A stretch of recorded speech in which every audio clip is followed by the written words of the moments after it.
할렐루야. 살아계신 하나님을 찬양하며 기뻐합니다. 주의 이름을 찬양합니다. 하나님, 이 시간 오직 주 예수 그리스도의 십자가의 보혈의 공로를 의지하여 우리 하나님, 우리 아버지의 은혜의 보좌 앞으로 담대히 나옵니다. 주님의 보혈로 우리를 덮으사 우리를 정결케 하시옵소서. 주님의 긍휼이 우리에게 풍성히 부어지길 원합니다. 하나님, 그리함으로 우리의 영과 혼과 육이 소생되어지고 그렇게 회복되어지며 다시 치유되어지며 놀라운 은혜의 역사가 주님을 찾는 이 시간 우리에게 부어지길 간절히 소망합니다. 하나님, 우리에게 은혜를 부어주세요. 주의 성령으로 우리에게 충만히 임하시고 우리 한 사람 한 사람 가운데 그렇게 성령의 능력으로 충만히 채우사 우리의 심령이 주를 향하여 요동치게 하시고 기쁨과 즐거움과 하나님을 두려워함으로 그렇게 하나님을 높이는 그러한 은혜가 우리 한 사람 한 사람에게 온전히 부어지게 하여 주시옵소서. 오직 이 시간 주님의 인도하심을 따라 그렇게 예배하기를 원하며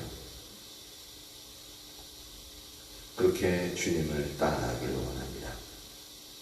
하나님, 우리에겐 주님 당신이 필요합니다. 주의 영광을 우리에게 보이시고 우리가 그 영광을 보며 주님을 높일 수 있게 하여 주시옵소서. 감사합니다, 주님. 감사합니다, 주님. 예수님의 이름으로 기도합니다. 아멘. 주가복 10장입니다. 주가복 10장, 주 이름 찬양.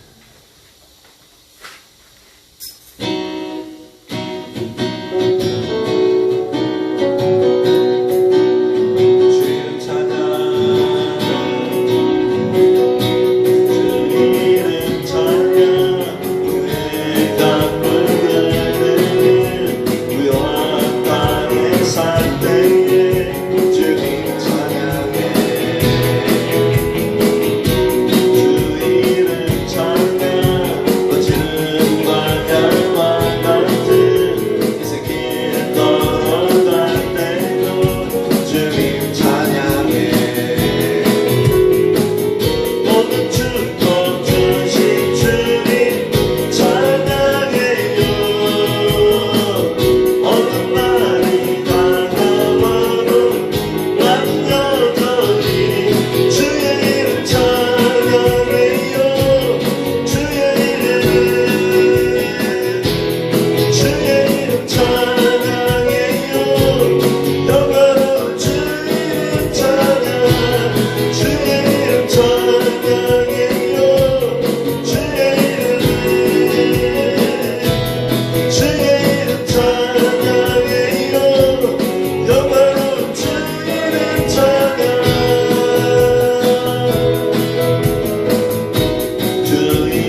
추가곡 39장입니다.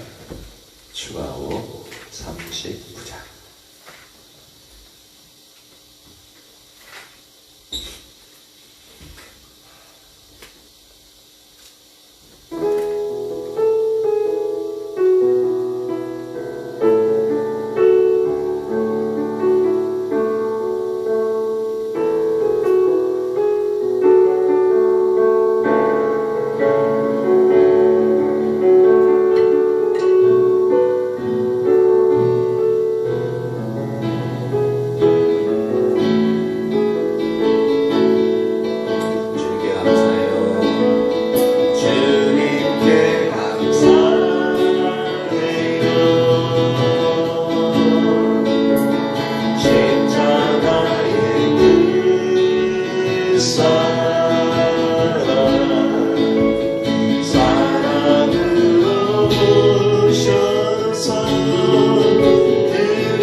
추가곡 201장입니다.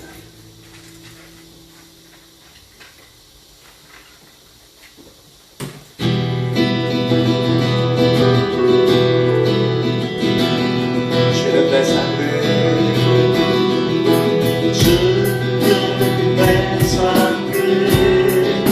내 모든 헌신들여 오직 주 예수만이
모든 필요 주 안에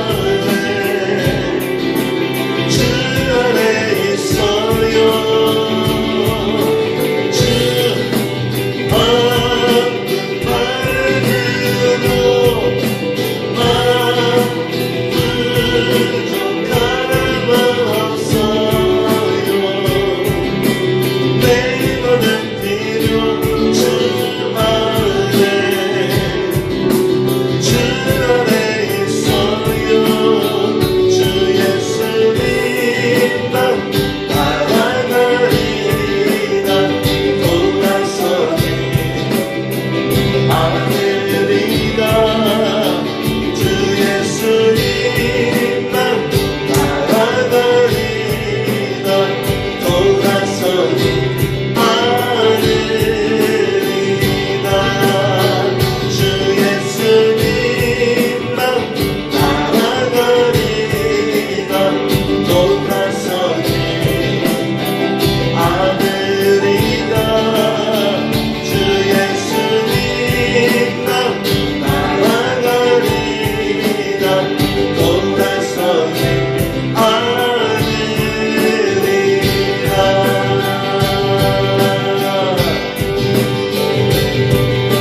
아멘, 아멘.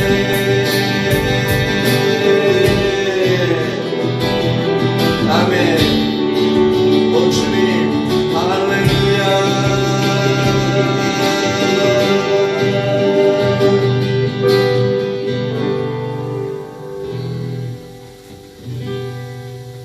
네, 말씀 살펴보도록 하겠습니다.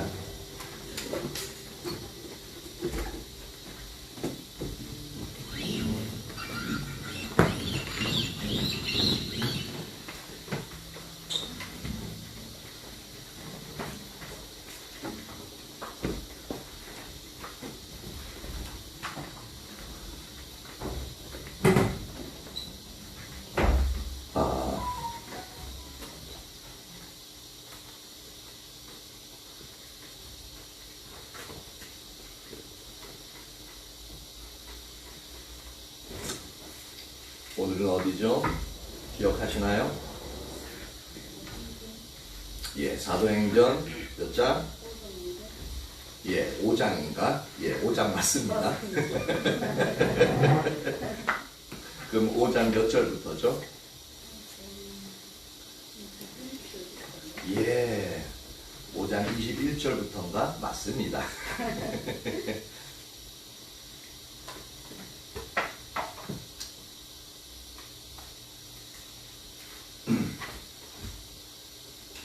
사도행전 5장 20절까지 지난주에 했는데 오늘 20절부터 그렇게 한번 같이 살펴보도록 하겠습니다. 20절부터 5장 20절부터 42절까지인데 같이 교독한 좀 길긴 한데 한번 교독합니다. 가서 성전에 서서 이 생명의 말씀을 다 백성에게 말하라 하매 그들이 듣고 새벽에 성전에 들어가서 가르치더니 대제사장과 그와 함께 있는 사람들이 와서 공회와 이스라엘 족속의 원로들을 다 모으고 사람을 옥에 보내어 사도들을 잡아오라 하니 부하들이 가서 옥에서 사도들을 보지 못하고 돌아와 이르되 우리가 보니 옥은 탄탄하게 잠기고 지키는 사람들이 문에 서 있으되 문을 열고 본즉 그 안에는 한 사람도 없더이다 하니 성전 맡은 자와 제사장들이 이 말을 듣고 의혹하여 이 일이 어찌 될까 하더니 사람이 와서 알리되 보소서 옥에 가두었던 사람들이 성전에 서서 백성을 가르치더이다 하니 성전 맡은 자가 부하들과 같이 가서 그들을 잡아왔으나 강제로 못함은 백성들이 돌로 칠까 두려워함이더라. 그들을 끌어다가 공회 앞에 세우니 대제사장이 물어 이르되 우리가 이 이름으로 사람을 가르치지 말라고 엄금하였으되 너희가 너희 가르침을 예루살렘에 가득하게 하니 이 사람의 피를 우리에게로 돌리고자 함이로다. 베드로와 사도들이 대답하여 이르되 사람보다 하나님께 순종하는 것이 마땅하니라. 너희가 나무에 달아 죽인 예수를 우리 조상의 하나님이 살리시고 이스라엘에게 회개함과 제 사함을 주시려고 그를 오른손 손으로 높이사 임금과 구세주로 삼으셨느니라. 우리는 이 일의 증인이요 하나님이 자기에게 순종하는 사람들에게 주신 성령도 그러하니라 하더라. 그들이 두고 크게 놓아여 사도들을 없이하고자 할세. 바리새인 가말리엘은 율법 교사로 모든 백성에게 존경을 받는 자라. 공회 중에 일어나 명하여 사도들을 잠깐 밖에 나가게 하고 말하되 이스라엘 사람들아 너희가 이 사람들에 대하여 어떻게 하려는지 조심하라. 이전에 드다가 일어나 스스로 선전함에 사람이 약 400명이나 따르더니 그가 죽임을 당함에 따르던 모든 사람들이 흩어져 없어졌고 그 부족할 때에 갈릴리 유다가 일어나 백성을 껴 따르게 하다가 그도 많은즉 따르던 사람들이 흩어졌느니라. 이제 내가 그들에게 말하노니 이 사람들 상관하지 말고 버려두라. 이 사상과 이 소행이 사람으로부터 났으면 무너질 것이요 만일 하나님께로부터 났으면 너희가 그들을 무너뜨릴 수 없겠고 도리어 하나님을 대적하는 자가 될까 하노라 하니 그들이 옳게 여겨 사도들을 불러들여 채찍질하여 예수의 이름으로 말하는 것을 금하고 놓으니 사도들은 그 이름을 위하여 능욕받는 일에 합당한 자로 여기심을 기뻐하면서 공회 앞을 떠나니라. 다 같이 그들이 날마다 성전에 있든지 집에 있든지 예수는 그리스도라고 가르치기와 전도하기를 그치지 아니하니라. 아멘.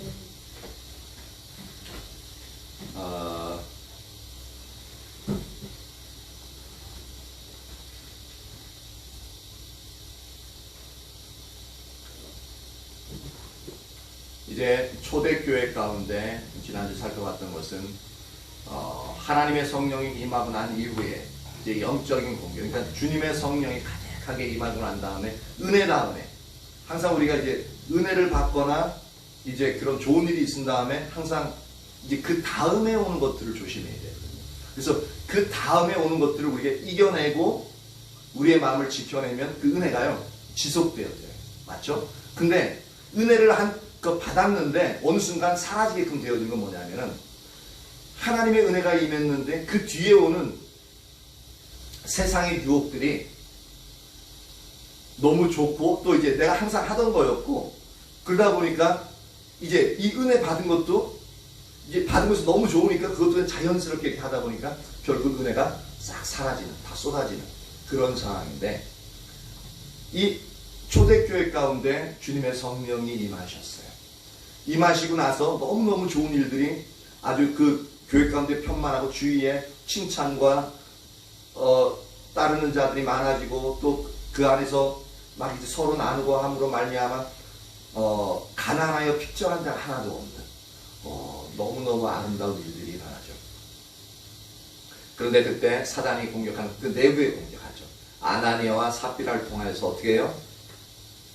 그 내부에 분열을 일으키려고 해요. 그 속에 죄의 씨앗을 떨어뜨려서 그러니까 죄의 곰팡이를 떨어뜨려서 그래서 완전히 속에서부터 썩어나갈 수 있도록. 근데 하나님이 베드로를 통해서 그 죄의 씨앗이 되는 영역들을 싹 도려내버리죠. 그러니까 교회 가운데는 하나님을 향한 그 두려움, 즉 경외심이 더욱더 강력하게 일어났고 그리고 나서 설명하고 있는 게 막 놀라운 이적과 기사가 사도들을 통해서 더 많이 나타나는 것을 볼 수가 있습니다. 그러니까 안에서 안 되니까 이제 밖에서 더 치고 들어갑니다. 밖에서 치고 들어가는 게 뭐냐면 이제 종교 지도자들이 사도들을 잡아오는 거예요. 잡아와서 협박하는 거죠. 예수의 이름으로 전하지 마라. 그래서 잡아왔어요. 밤중에 잡아온 거예요. 잡아다가 이제 사도들을 이제 옥에다 딱 가두었더니 재밌는 것은 주의 사자, 천사 밤에 옥문을 열고 끌어냈대요. 이건 이제 요거보다 조금 더 자세하게 설명한 것이 나중에 사도 바울과 신라가 아니지. 나중에 베드로가 이제 야고보 죽고 난 다음에 야고보 이제 헤롯이 이제 야고보 죽이니까 이스라엘 백성들이 좋아하니까 그죠? 이제 그 수제자인 베드로도 죽이면은 유대인들에게 너무나도 이제 좋아할 것 같으니까 베드로도 잡죠. 근데 그때 보면은 어떻게 이제 베드로를 이제 주의 천사가 와가지고 베드로를 깨워서 탈옥시키는지 그것을 하나하나 자세히 묘사해 놓습니다. 근데 여기는 그런 자세한 묘사는 없어요.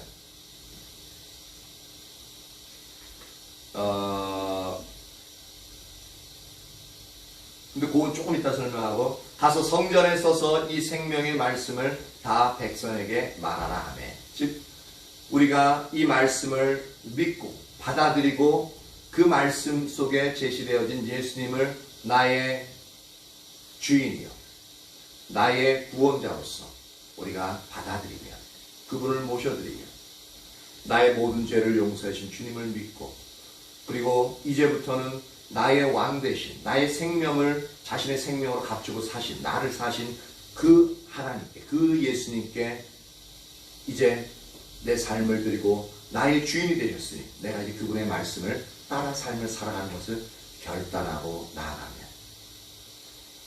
우리에게 영원한 생명이 주어지죠.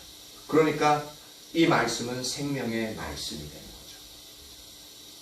그래서 이 말씀을 우리가 예수님을 알지 못하는 자들에게 계속적으로 전해야 되는 이유가 여기 있습니다. 하나님 그걸 원하시고, 5절에도 잠깐 살펴봤지만 우리가 예수를 믿게 되어진 은혜를 받은 거 있잖아요. 교회 안에서만, 또 나만, 예수 믿는 나만 예수님으로부터 하나님께 모든 축복을 받아서 나 혼자만 잘 먹고 잘 살고 내가 원하는 거 잘 되고 그렇게 하도록 우리가 부르심 받은 거 아니라고요. 그건 일부예요. 일부. 그냥 하나님 잘 따르면 하나님의 자녀들, 어차피 부모가 자녀들에게 부모 말 잘 들으면은 부모가 줄 수 있는 것 최대한 해주잖아요. 그쵸? 해달라고 안 해도. 그러니까 그것은 그냥 자연적으로 따라오게끔 되어져 있는 영역들입니다. 근데 우리가 거기에다만 초점을 맞죠. 왜? 우리의 본성상 타락한 본성 하면 내가 원하는 것들을 이루기 원하는 열망, 그리고 또 하나 5전에 배웠던 것처럼 그 당시에 팽배한 신앙관이 그것을 추구하고 있어요. 그러니까 그것이 잘못될지 모른다는 거죠. 만약에 이 당시에 우리나라 지금 현재 신앙관 자체가 하나님 중심적으로 딱 되어져 있어. 하나님의 뜻을 알고 하나님의 뜻을 행하는 것에 온전히 초점을 맞춰져 있고 그 가운데서 기쁨과 즐거움과 놀라운 하나님의 은혜를 입는 것에 맞춰져 있다면, 그리고 그 가운데서 하나님의 놀라운 능력이 나타나는 것에 모든 것이 그 시대에 팽배하다면 나만을 위한 삶을 이야기할 수도 없거니와 그것을 추구하면 죄라는 것을 분명히 알게 되죠. 근데 지금은 어때요? 몰라요.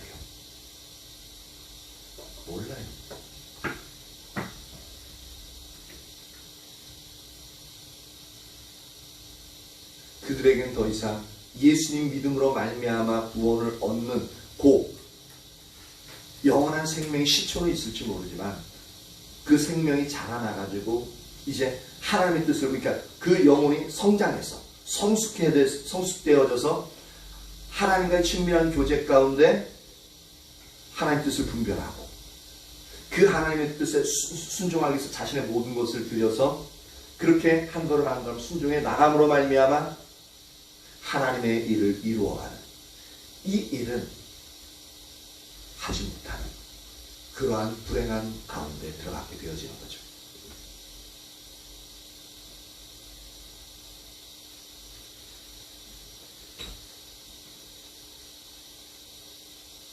그렇기 때문에 우리에게는 예수님을 안 믿는 자들에게만 생명의 말씀을 전해야 되는 게 아니라 예수님을 더욱더 알고 믿으면서 이 생명의 말씀이, 즉 하나님이 원하시는 의도대로의 말씀이 지속적으로 교회에서 선포되어져요.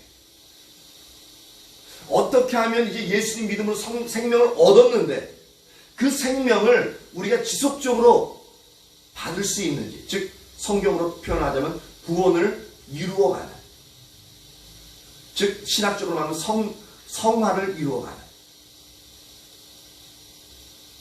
그것을 지속적으로 이루어갈 수 있도록 하기 위해서 정확한 하나님의 의도대로 이 생명의 말씀이 지속적으로 선포되어져야 됩니다. 그래서 무엇이 옳고 무엇이 그릇된지 그것을 하나님의 관점에서 지속적으로 제시가 되어져야 돼요.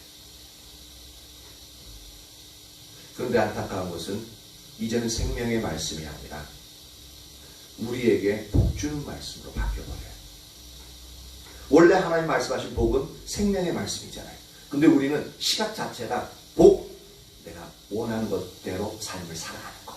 내가 잘 먹고 잘 살고 우리 가정 잘 되고 내 자식 잘 되고 내 남편 잘 되고 그리고 내가 좀 남은 거 있으면 그나마 조금 돕는.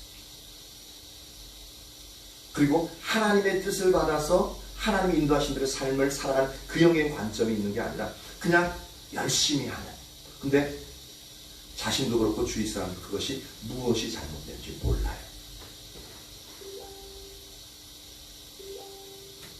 이 영역이 오늘날 교회들 가운데 큰 교회든 작은 교회든 이 신앙관이 팽배해요. 이게 뭐가 잘못됐냐? 그러니까 교회가 욕을 먹어요. 우리가 예수님 믿고 나서도 우리의 탐욕을 따라 행하다 보니까 우리가 원하는 것을 다 우리가 취하고 그렇게 하다 보니까 희생은 없이 섬기려면 희생이 있어야 되는데 그런 영역은 없이 계속적으로 내가 원하는 것들만 이루어가다 보니까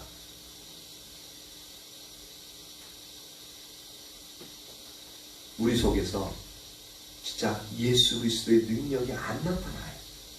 우리 말에 하나님의 뒷받침이 없어요.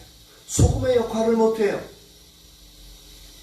빛으로서 다른 사람들에게 비추어서 이게 길이다 이게 올바른 거야 라고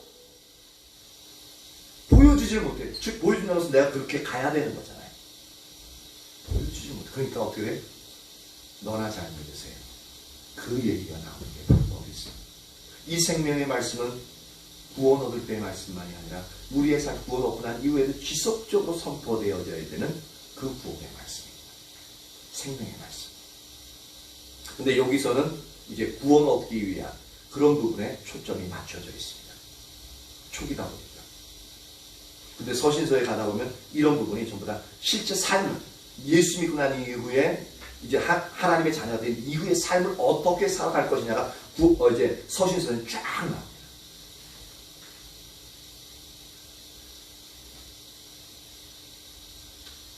그러니까 이 말을 그들이 듣고, 즉 사도들이 들었어요. 듣고 새벽에 성전에 들어가서 가르치더니, 여기서 보면 새벽에 아주 우리 새벽 그러면 어떻게 돼요? 해도 뜨지 않은 깜깜한 시간이잖아요, 그렇죠? 근데 거기 들어가서 가르쳤대요. 그러면 해도 뜨지 않은 그 깜깜한 새벽에 사람들이 오냐라는 거죠. 물론 그럴 수도 있겠죠. 우리나라처럼 이제 새벽기도 있으면 오잖아요, 그렇죠? 근데 이거는 이제 우리나라의 형편이나 우리나라 행하는 그런 부분도 살펴볼 게 아니라 성경에서 이 언어가 그러니까 원래 의미하는 바가 뭔지를 이제 분명히 살펴보는 게 필요한데, 이 새벽이라는 이 단어는 이 헬라어로 오르드로스라는 단어예요. 근데 이 오르드로스라는 단어는 아직 날이 밝지 않은 새벽이라는 그런 의미가 아니라 이미 날이 밝은 시간을 말해요. 그래서 이제 날이 밝았는데 근데 그 이른 시간들 있잖아요. 그렇죠? 하루가 시작되는데 보이는데 이제 이른 시간들. 그러니까 날이 밝자마자 사도들은 이제 아침부터 제물을 바치며 기도하기 위해 성전에 모여드는 그 사람들을 대상으로 이제 생명의 말씀을 선포하기 시작하는 겁니다. 그래서 그들이 듣고 새벽에 성전에 들어가서 가르치더니 대제사장과 그와 함께 있는 사람들이 와서 이제 사도들이 이제 감옥에서 나간 줄 모르는 거예요. 그래서 대제사장과 그와 함께 있는 사람들이 와서 공회와 이스라엘 족속의 원로들 다 모으고, 그러니까 사내들이 공회 77명인가 70명인가 하여튼 다 모으는 거예요. 그래서 이 일들을 어떻게 할 것인가, 사도들을 붙잡았으니까 이 사도들을 12사도들을 어떻게 재판할 것인가, 그들은 이제 이단이라고 정죄하고 있는 거예요. 그렇죠? 이단이라고 정죄하는 이것을 예루살렘에 더 퍼지지 못하도록, 그래서 그들이 다스리고 있는 그 예루살렘을 어떻게 해요?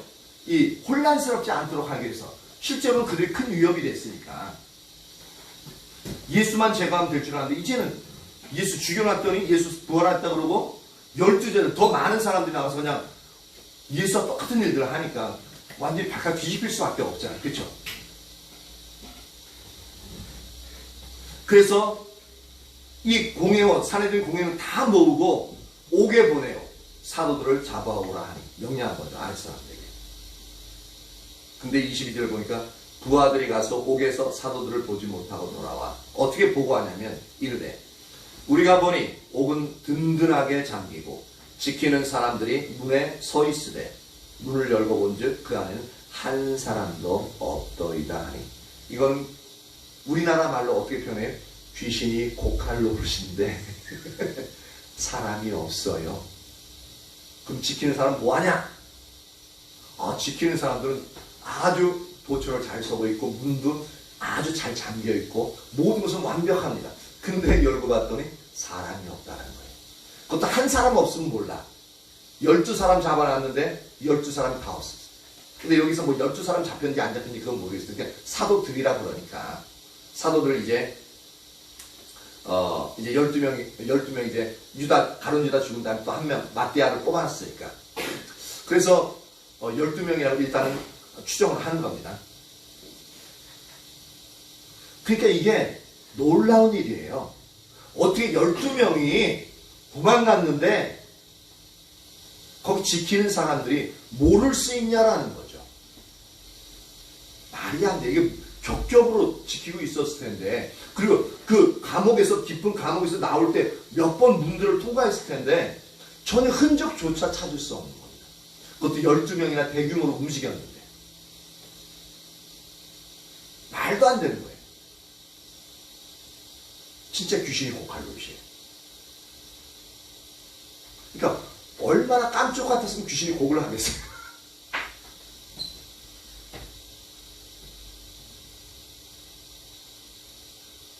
그래서 24절 성전 맡은 자와 제사장들이 이 말을 듣고 의혹하여 이 일이 어찌 될까 하더니 그러니까 모든 게 의문투성이에요. 어떻게 왜 이렇지? 여러 가지 생각을 하는 거죠. 그런데 어떤 사람이 와서 보고하는 거예요. 보소서 옥에 가두었던 사람들이 성전에 서서 백성들을 가르치더이다 하니 전혀 엉뚱한 장소에서 사도들이 발견되는 거죠.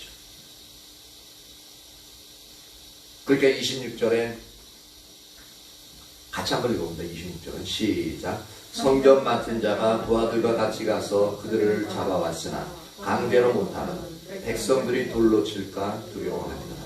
보십시오. 잡아왔어요. 일단. 근데 강제로 그들이 원하는 대로 이 사도들을 때리거나 할 수가 없는 상황이 되어버렸어요. 왜? 보니까 백성들이 돌로 칠까 두려워하였다라고 말하죠. 그러니까 12사도를 잡아왔는데 12사도만 잡아간 게 아니라 잡아가긴 12사도만 잡아왔는데 이렇게 같이 있던 백성들이 아마도 따라온 것 같아요. 따라와서 분명히 이들은 예수의 이름으로 하나님을 증거했어요. 그러니까 하나님의 영광이 드러났잖아요. 근데 그 하나님의 영광이 드러나서 그들을 따르는 백성들이 어떻게 되나 따라왔던 거잖아요. 그러니까 자기들의 뜻대로 막 때리고 능욕하고 이제 죽일 수 있는 그렇게 하고 싶은데 백성들이 들어와서 백성들 돌로 친다는 것은 백성들에게 심판받는 거예요. 그러니까 그 정도의 위협이 될 정도의 백성들이 따라온 거예요. 그리고 강제적으로 자기들이 원하는 대로 했을 때 어떤 일들이 일어날 것이라는 것을 그들이 인식하고 있는 거예요. 즉, 그 말은 이제 성경에는 없지만 대충 이런 상황들을 조합해 볼 때 백성들이 이제 같이 따라오면서 아니 왜 이 사도들을 잡아가느냐? 뭐 잘못했느냐? 그게 아마 항의하면서 많은 사람들이 따라왔던 것 같아요. 그래서 자꾸 12사도들만 잡아왔으면 전혀 그런 부분에서 다른 사람은 단절되어 있으니까 전혀 그런 염려를 할 필요가 없을 겁니다. 그러면서 27절에 그들이 끌어다가 공회 앞에 세우니 대제사장이 물어 이르되 우리가 이 이름으로 사람을 가르치지 그리고 이제 이 백성들이 돌로 칠까 두려워함이더라. 이 부분에 있어서 보십시오. 이제 하나님이 사도들을 통해서 일하시는 그 하나님의 행하심이 있잖아요. 아니 이게 육체를 입은 사람이 어떻게 흔적도 없이 감옥에서 12명에 나올 수 있냐라는 거죠. 그리고 어떻게 이전에는 예수님을 십자가에 못 박아라 한 사람들이 지금은 12살 왜 잡아가냐 막 분내면서 따라올 수 있는 이 일들이 어떻게 사도들이 이것을 조장할 수 있느냐라는 겁니다. 근데 이것을 보면 한번 생각해 보면은 사도들을 통해서 일하시는 하나님의 행하심을 종교 지도자들이 볼 수 있었어야 한다는 겁니다. 근데 그 당시에 종교 지도자들은 전혀 하나님의 행하심을 보지 못하는 거죠. 단지 눈앞에 보이는 백성들. 이렇게 자신들이 원한 대로 했을 때 백성들이 자신들의 권력을 정면으로 도전하고 나설 그 일들만 생각하고 사람의 평가, 사람의 판단만을 두려워하는 모습들. 하나님을 두려워하는 게 아니라 하나님 행하심 보고 하나님을 두려워하는 영역이 아니라 사람을 두려워하는 그 당시의 종교 지도자들. 얼마나 타락해 있는가를 볼 수가 있죠.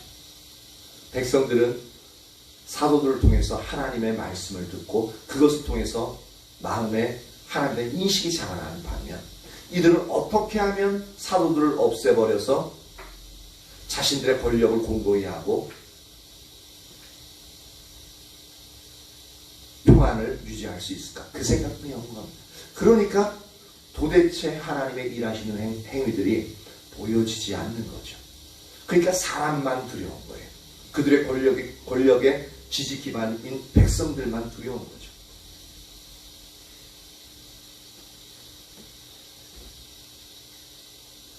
(28절) 우리가 이 이름으로 사람을 가르치지 말라고 언금하였으되 너희가 너희 가르침을 예루살렘에 가득하게 하니 이 사람의 피를 우리에게로 돌리고자 합니다. 그러니까 저번에도 말씀드렸지만 죽었던 예수가 살아났고 그 예수가 메시아가 되었다. 그리스도가 되었다. 라고 하는 것은 대제사장과 종교 지도들의 여태까지 백성들에게 말했던 예수는 이단에 계시했던 말이 틀린 말이에요. 그럼 틀렸는데 틀린 판결을 내려서 그 메시아를 십자가에 못 박아 죽였으니 그 책임을 고스란히 대제사장과 그 당시에 있는 종교 지도자에게 다 돌아올 수밖에 없어요. 그게 두려운 거예요. 그렇게 이 말을 하는 겁니다. 그러니까 지금 여기서도 자기 자신의 허물을 가리기에 급급한 거예요. 근데 29절 보십시오. 베드로와 사도들이 대답하여 이르되 사람보다 하나님께 순종하는 것이 마땅합니다. 너무 멋있는 것 같아요. 죽을 수도 있는 상황인데 너희들 권력자들의 말보다 하나님께 들은 이 말, 하나님이 전하라고 하신 이 말, 이것을 하나님을 듣는 것이 더 옳다. 우리 국가 권력자들이 있잖아요. 우리의 그러니까 국가 권력 공무원들이나 이제 모든 사람들 그런 부분에서 일반적으로 우리가 그들의 그러니까 국가적인 법 질서나 그런 부분 절대적으로 준행해야 됩니다. 우리가 좀 불합리한 부분이 있어도 예수 믿는 사람들이 먼저 그런 영역들을 잘 준수해야 합니다. 여기서 말하는 그 당시 지도자들을 자꾸 반대해서 반대 세력처럼 보이는데 그 당시 종교 지도자들은 하나님의 역사 정면으로 대적해서 예수가 그리스도임을 전하지 못하게 하는 거거든요. 만약에 지금 현재 국가 권력이 예수가 그리스도임을 전하지 말아라. 교회는 문 닫아라. 라고 하면은 우리는 그때는 그것을 순종하면 안 되는 거죠. 왜? 예수가 그리스도임을 말살하는 우리의 신앙을 무너뜨리는 그러니까 사단의 이제 권력자들 뒤에 배후에 사단이 있어서 그 예수 그리스도 자체를 흔적을 지우는 영역이기 때문에 그러면 우리는 그것을 순종할 수 없는 겁니다. 그러면 우리가 이제 총칼 들고 일어날 거냐? 그것도 아니에요. 3.1운동에 기반됐던 게 뭐죠? 무저항입니다. 무폭력입니다. 무폭력, 무저항. 무폭력으로 저항하는 거. 무저항은 아니죠. 저항하는 거니까. 근데 3.1운동 그 정신에 기반이 되었던 게 뭔지 아세요?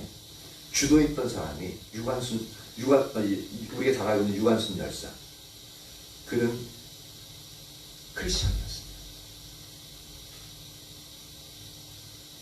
얼마든지 군중의 심리를 끌어들여서 무기를 가지고 그 적개심이죠. 적개심을 이용해서 얼마든지 일본 총선을 군대 가가지고 공격하면서 할 수 있어요. 근데 그렇게 하지 않았어요. 그럼 모든 무기를 내려놓고 나라의 상징인 태극기를 들고 그것을 펄럭이며 이제 대한독립 만세, 대한독립 만세. 그러면은 총 쏘니까 맞아 죽어갈 수밖에 없어요. 그러니까 우리가 해야 될 일도 뭐냐면 만약에 그 정부가 그렇게 할 때 우리가 그럼 정부 같이 욕하면서 폭력하면서 백성들 군중의 심리를 꽉 이렇게 사느냐?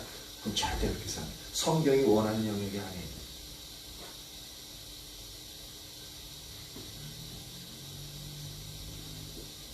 우리는 하나님 앞에 기도하고 주님 앞에 돌이키면서 주님이 역사하시길 갈망하고 그러면서 우리나라 잘 정착되어진 이제 시위 문화 있죠. 촛불 시위 같은 그런 비폭력적인 그러면서 하나님 앞에 온전히 그 상황을 맡겨드리는 그래서 하나님이 그 일들을 해결하실 수 있게 하는 그러면 만약에 국가에서 핍박이 들어오고 잡아가고 그러면 그냥 잡혀갈 수밖에 없는 그리고 또 그 잡혀간 곳에서 주님을 의지하고 복음을 전하는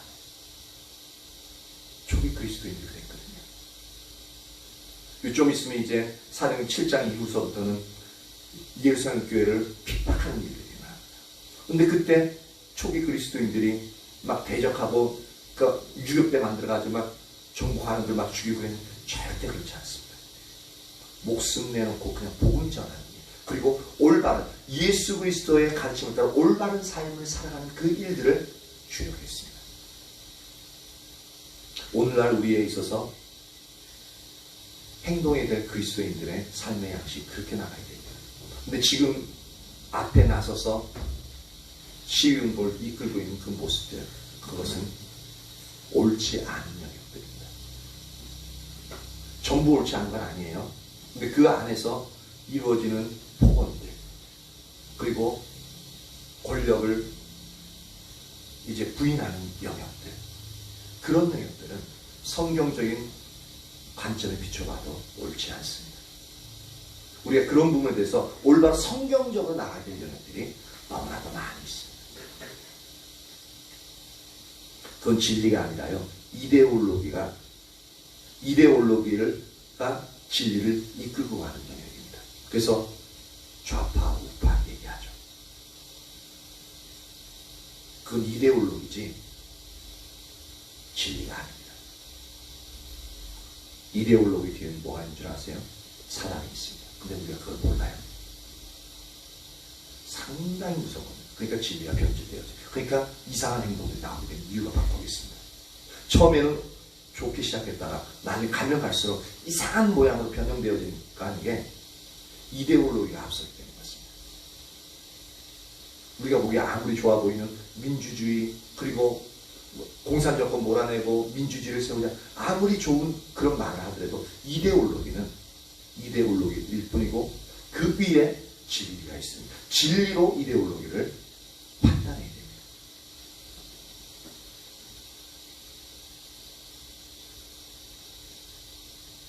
그래서 공산 독재 정권에 있어서 기독교의 진리를 핍박하는 이유가 바로 거기 있습니다. 진리가 그러니까 공산 정권에 있어서 예수를 믿는 자들이 진리에 따라 살아가려고 하거든요. 그러니까 이데올로기가 예수 믿는 사람들 지배하지 못하는 거예요. 그러면요 이것이 팽배해지면 어떻게 되냐면 그 공산 정권이 서 있을 수 없습니다. 그래서 예나 지금이나 공산정권이 항상 내려올 때 기독교 핍박했던 이유가 바로 거기 있습니다. 정반대됩니다. 진리와 공산정권은 항상 반대됩니다. 우리가 이데올로기에 따라가는 것이 아니라 항상 진리에 하나님이 우리에게 어떻게 말씀하시는가, 이 땅에서 어떻게 살아가야 되는 것을 거기에 항상 초점을 두고 우리가 나가야 됩니다.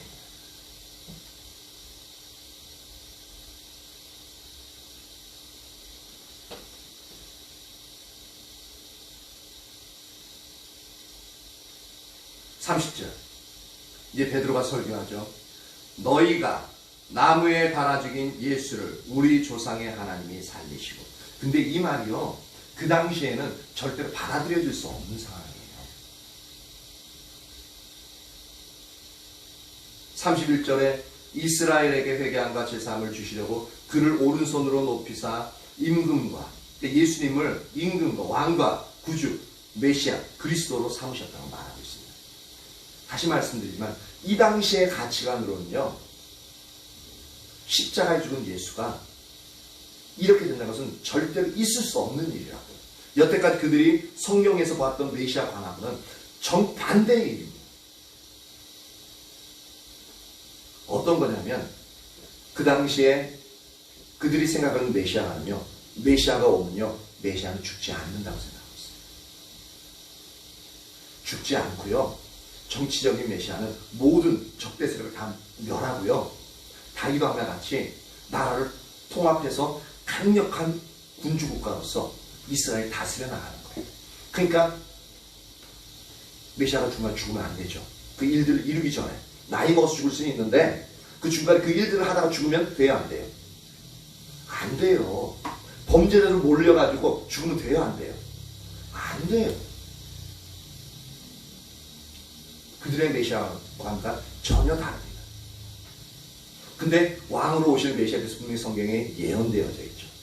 근데 그것은 이제 다시 재림하실 때, 그때 왕으로 오실 심판자로서 예수, 왕으로서 예수. 근데 그것을 초림하실 때 오시자마자 그 왕권이 이루어질 줄로 그렇게 생각하고 있는 거예요. 그리고 또 하나,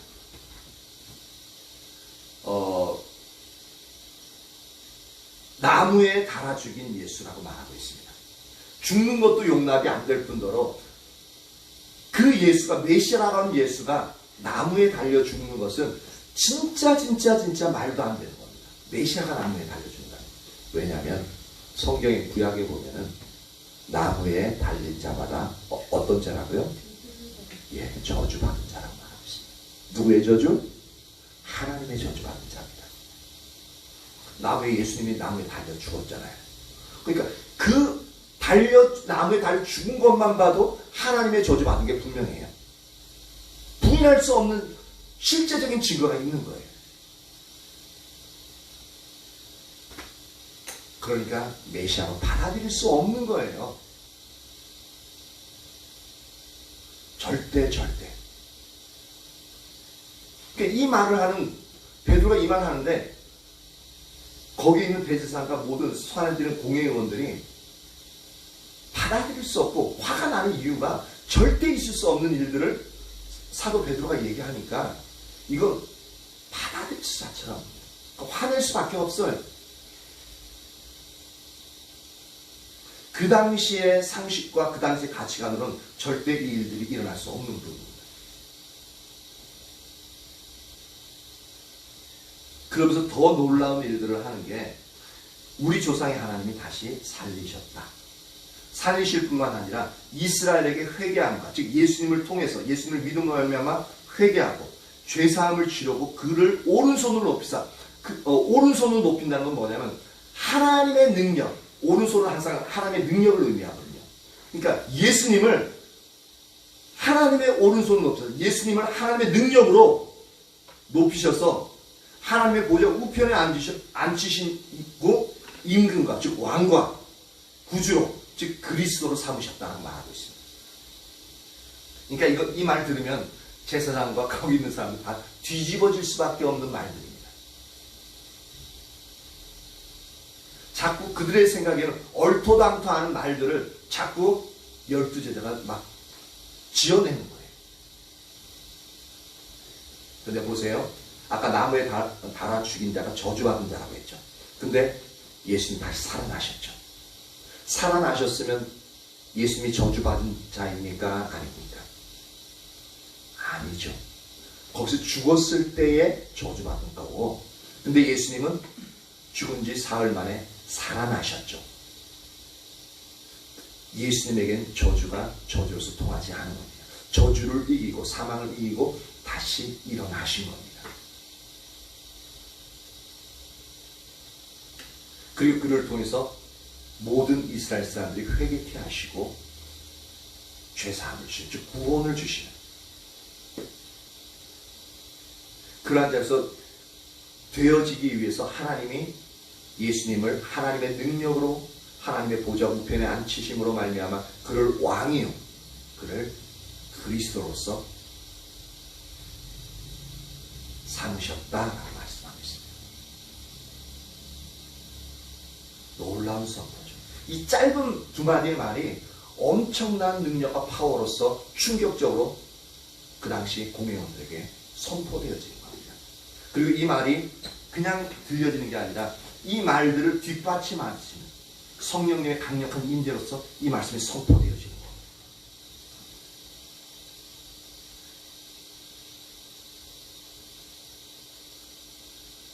그러면서 32절, 우리는 이 일의 증인이요 하나님이 자기에게 순종하는 사람들이 주신 성령도 그러하니라. 바로 우리가 예수님이 살아나셔서 하나님의 보좌의 우편에 앉으시고 그분이 왕이요 메시아가 그리스도로서 되었는데 그 일을 우리가 증인이다. 내가 봤다. 우리가 보고 들었다. 그 말을 하고 있는 거예요.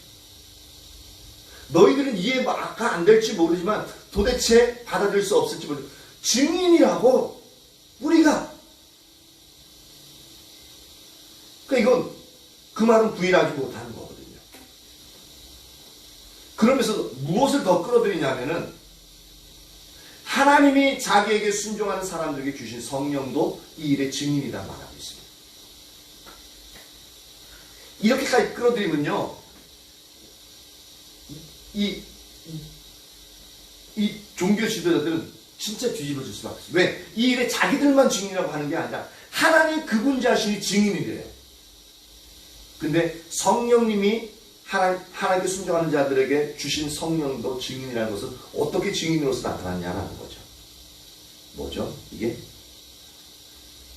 성령의 능력으로 사도들을 통해서 놀라운 치유와 기적의 역사가 일어나는 것들. 이건 사람으로서 불가능하죠. 이 능력. 이게 바로 성령이 사도들을 통해서 행하시고 있는 이 일들이라는 거죠. 그러니까 성령도 증인 되신다라고 말합니다. 너무 멋있어요. 우리에게 이 일들이 일어나야 돼요.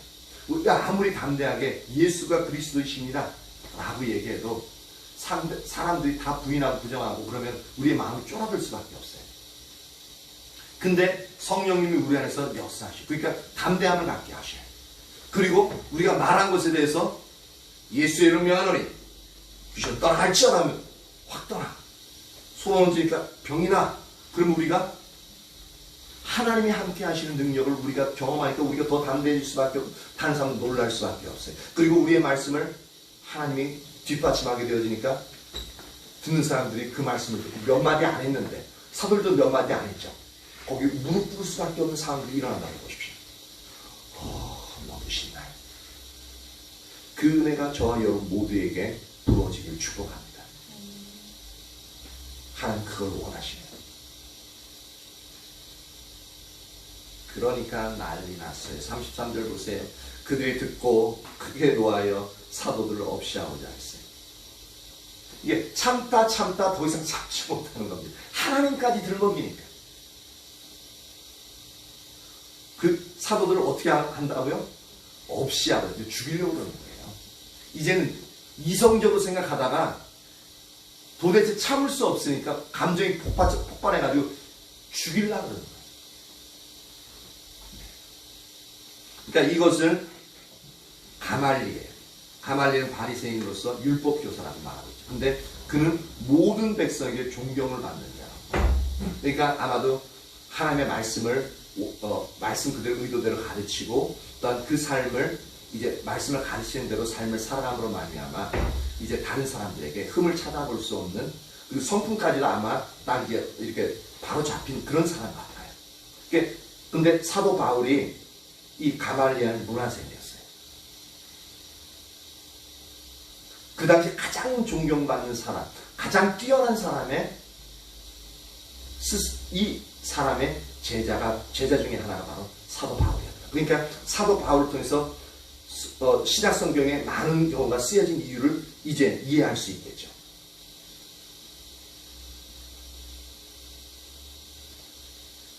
그러니까 그렇게 다른 사람들이 분노의 감정을 표출하는데 이 사람은 그렇게 모든 사람들이 존중을 받는 자이기 때문에 이 사람이 딱 일어나서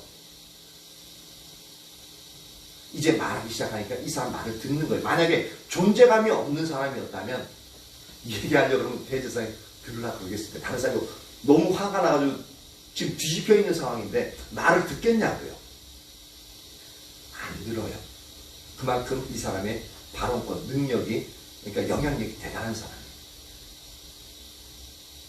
명하여 사도들을 잠깐 밖에 나가게 하고 35도 말하되 이스라엘 사람들아 너희가 이 사람들에 대하여 어떻게 하려는지 조심하라. 이제 경고하는 겁니다.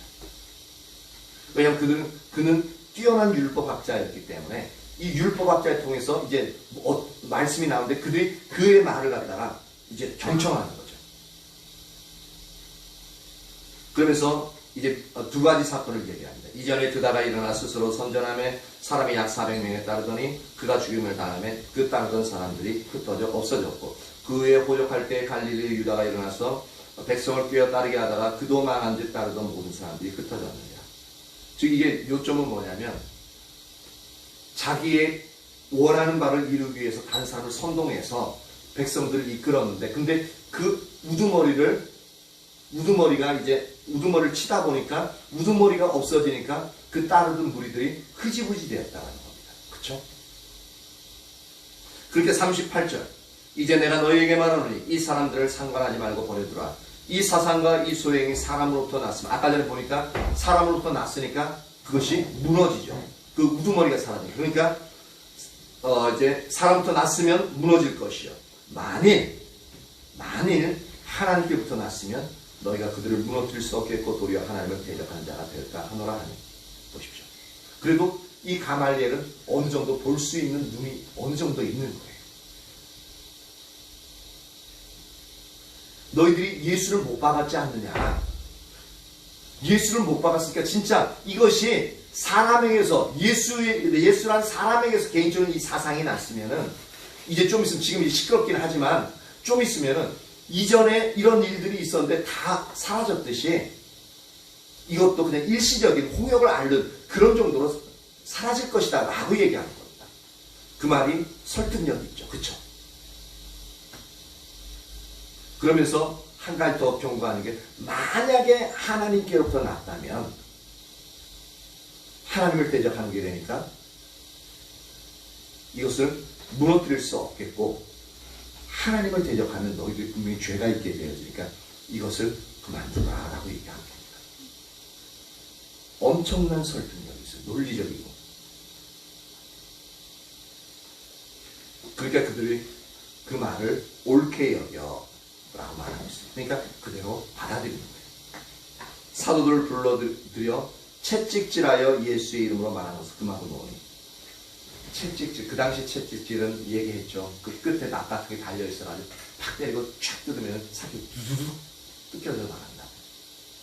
이 채찍질 당하는 게 그 사도들 다 잡혀가지고 채찍질 한 명씩 다 맞았을 텐데 얼마나 아프고 피가 흐르고 얼마나 고통스럽겠냐라는 거죠. 그 채찍질 맞으면서 기뻐서 웃는 사람도 있습니까? 아마 그건 대부분은 아마 정신병자 아니면 절대 그렇게 못합니다. 그러니까 고통을 즐기는 사람 아니면 절대 못해요. 근데 그 고통을 즐기는 사람도 살점이 뜯겨져 나가고 피가 흐르는데 그것도 한두 대로 끝나는 게 아니라 너무너무너무 싫은 그것을 여러 배 맞는데 그것을 즐긴다는 사람은 인간적으로는 없을 거예요. 그렇죠? 근데 희한한 일이 41절에 나타납니다. 사도들은 그 이름을 위하여 능력받는 일에 합당한 자로 여기심을 기뻐했다라고 말하고 있습니다. 기뻐하면서 공회 앞을 나갔어요. 그러니까 웃으면서 나가는 거예요. 피가 철철철 흐르는 거예요. 근데 뭐 때문에? 사도들이 예수의 이름을 위하여 능력받는 이 일에 우리가 합당한 자로 하나님 앞에서 역임을 받았다. 그게 그 10년 가운데 기쁨이 되어서 샘솟아 나오는 거예요. 그러니까 그 고통이 전혀 사도들의 마음을 빼앗을 수 있는 여건이 안 되는 거예요. 너무나도 아프고 고통스러운데 이것이 이들의 마음, 감정을 주장할 수 없는 상황인 겁니다. 왜? 너무나도 큰 기쁨이 그 속에서 올라와요. 예수 때문에 우리가 능력을 받는데 이것이 다른 사람이 아니라 이 특권을 바로 우리에게 주신 것으로 인해서 너무너무 기쁘다는 거예요. 이 마음이 저와 여러분 모두에게 풍성히 부어지길 축복합니다. 이것이 우리 안에 성령으로 충만하게 되어지지 않고서 절대 불가능합니다. 그분께 모든 것을 걸지 않고서는 절대적으로 불가능합니다. 육체적인 고통만이 아니라 다른 사람이 보기에 내가 보기에 옳지 않은 일을 하고 나를 비난하고 한다 할지라도 그런 비난을 받아도 오직 예수로 인해서 받는 그것 때문에 내 속에서 오히려 평안하고 기뻐하고 오히려 그 영혼들을 아마 이렇게 기뻐하면서 공회 앞을 나갈 때 대제사장과 그 사는 공회원들을 불쌍히 여겼을 겁니다. 원망하고 저주하는 그 마음이 들지 않았을 거예요. 왜? 그 마음이 있으면요 이 기뻐하는 마음과 정반대의 마음이잖아요. 절대로 그 마음을 가지고서는요 성령의 기뻐하심을 누릴 수 없습니다. 오히려 그 영혼들을 이것을 알지 못한 영혼들을 불쌍히 여겼을 거라고요. 그러니까 그 기쁨이 먼저 올라오니까 그렇게 할 수 있는 거거든요. 말할 수 없는 기쁨이 올라오니까 웃으면서 기뻐하면서 공회 앞을 나갔어요. 말할 수 없는 하나님의 은혜죠.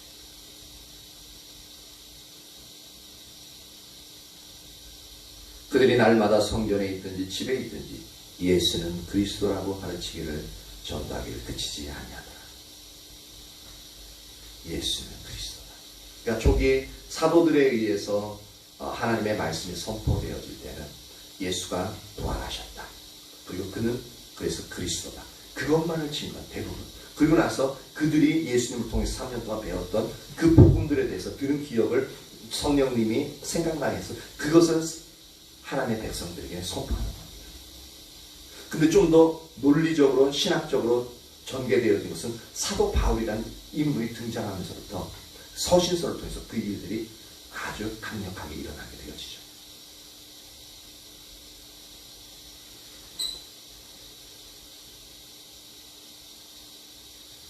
이처럼 하나님의 부흥이 임한 예루살렘 교회에 놀라운 비밀들이 일어나고 있습니다. 우리의 마음속에, 우리의 가슴속에 이 열망과 이 열정이 온전히 부어지기를 축복합니다. 실은 또 까먹었어. 오늘이 성령 강림절이었어요. 그러니까 77절, 맥주절인 거죠. 그래서 저번에 말씀드렸죠. 이 부분에 대해서 우리도 이번부터는 이제 맥주절은 우리에게 의미가 없으니까 이 맥주절이 의미하는 성령 강림절, 오순절날을 지키자라고 했는데 그것을 한 번도 안 지켜보다 보니까 완전히 새카맣게 까먹고 있었어요. 어쨌든 근데 이 날을 성령 강림절로 지키고자 하는 그 의도는 뭐냐면 성령님이 오순절날 임하셨던 것 같이 오늘날 교회 가운데도 이 성령님이 임하셔서 강력하게 우리를 사로잡고 하나님의 일들을 행해 나가시길, 교회를 통해서 행해 나가시길 그 간절히 원하는 열망에서 그것을 지키는 거거든요. 그러니까 지금 이제 오전 예배도 얘기하려고 하다가 또 까먹은 거예요. 그러니까 지금 이제 이거 얘기하다 보니까 생각나요. 우리가 이 부분을 잊지 말고 이 영역들을 간절히 이제 기도하는 그 자리에 있어야 될 것 같습니다. 시간이 많이 지났네. 일단 사랑이 나오세요. 사랑이 나와서 반주하고 사랑이만 이 영광 안도의 관심을 내시오. 이거 지금 전국적으로 방송되고 있어. 그 기록으로도 남어. 우리 멋진 아들입니다. 제가 좀 이제 많이 좀 혼내긴 하는데 저는 우리 사랑이나 영광이나 여러분들도 마찬가지일 겁니다. 하나님이 우리에게 얼마나 값진 선물을 주셨는지 모릅니다. 그리고 이 값진 선물들은 우리 부모가 어떻게 잘 가꾸느냐에 따라 달라져요. 근데 제가 잘 못하고 있는 것 같아요. 예, 반주해주고요. 이 큰 길을 만드시는데 그걸 좀 반주 좀 해주세요. 반주해주고.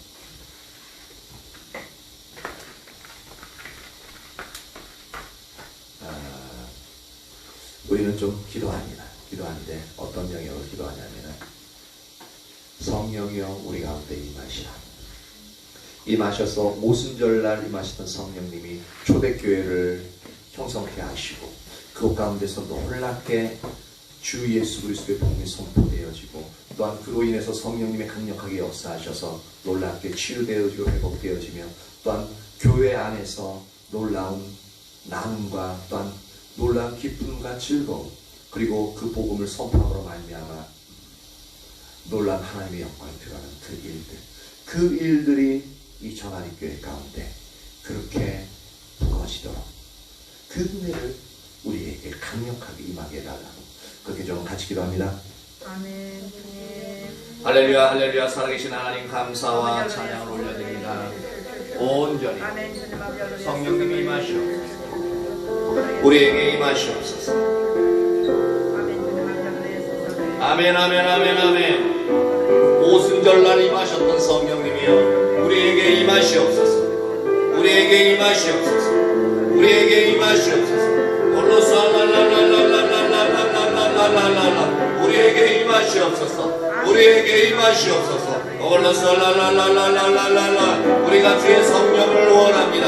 성령님 오순절날 임하셨던 것 같이 온전히 불의 혀로서 강한 바람과 같은 아버지 바람 소리가 나며 온전히 성령님이 임하시고 불의 혀같이 갈라지는 그 불꽃들이 아버지 우리 각자 아버지 예수 그리스도를 추구하는 자들의 머리 위에 함께 하시고 주의 성령으로 우리 안에 충만케 되어지는 놀라운 은혜의 역사가 우리 가운데 온전히 임하기를 간절히 소망합니다. 오순절 성령의 역사가 이 교회 가운데 온전히 충만케 되어지기를 간절히 소망합니다.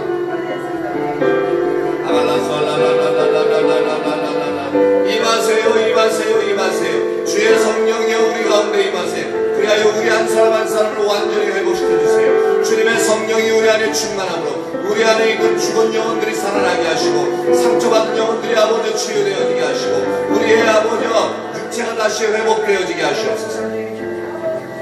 그래야 그 하나님이 우리 가운 심령을 아버지 주장하게 하시고 우리가 그 아버지 주님의 인도하심을 따라 우리가 한 걸음 한 걸음 나아가며 우리의 삶 가운데서 주의 영광을 누리는 자들이 되어지길 간절히 소망합니다. 하오니 주의 성령이여 이 시간 임하시옵소서. 주의 성령이여 이 시간 임하시옵소서. 하나님의 놀라운 역사가 우리 가운데 온전히 부어지길 간절히 소망합니다. 알라스왈랄랄랄랄랄랄랄라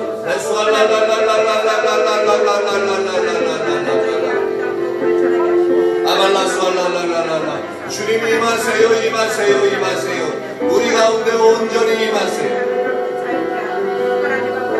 임하세요 임하세요 임하세요. 우리 가운데 온전히 임하세요. 우리가 아버지 초대교회와 같이 예루살렘 교회와 같이 하나님의 우리에게도 그 은혜가 우리에게 부어지기를 원합니다. 날마다 믿는 자들이 더하여지며 그 가운데서 옛 하나님의 성령의 역사하심으로 온전히 주님의 놀라운 성령의 역사가 교회 가운데 온전히 충만히 아버지 충만히 채워지는 놀라운 의 역사가 있게 하시옵소서. 그 가운데서 하나님이 우리를 아버지 주님의 뜻대로 이끌어가시는 놀라운 은혜의 역사가 교회 가운데 온전히 임하기를 간절히 소망합니다. 그래야 교회의 모든 한 사람 한 사람